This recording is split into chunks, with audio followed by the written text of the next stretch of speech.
Before we make a longer version of this video, we might want to make some adjustments. Some of the things you can do is change the lighting.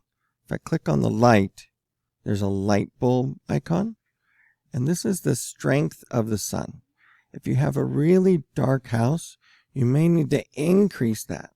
I'm just clicking and dragging on the strength. If you have a very, very light house, you may need to darken it. The other thing you can do is change the colors.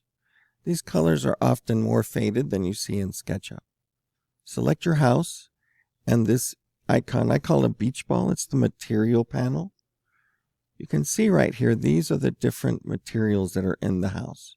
Make sure you select the house in order to see that beach ball. So they'll take this color right here, and you can see the color. And we can make adjustments to it.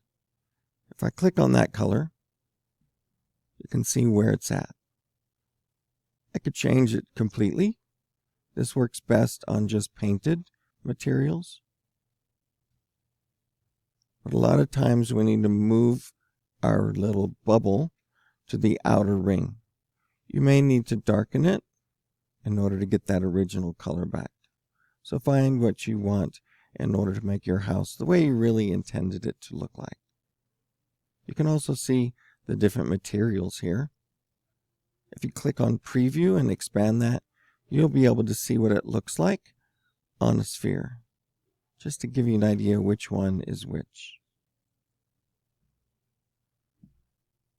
You can also change their value so that you get things that are less shiny or more shiny. I've picked a dramatic angle here so you can see how the light is actually reflecting off of that surface. And that's not the way that bricks or wood are.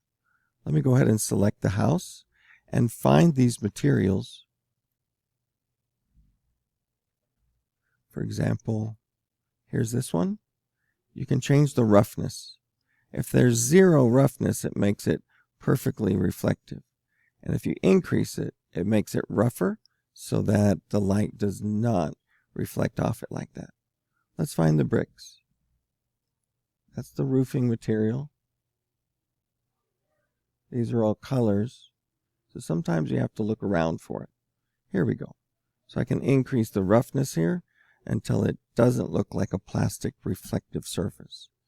You can see how this part does reflect more and the other two don't. Some small adjustments that can make a big difference as to what your house looks like.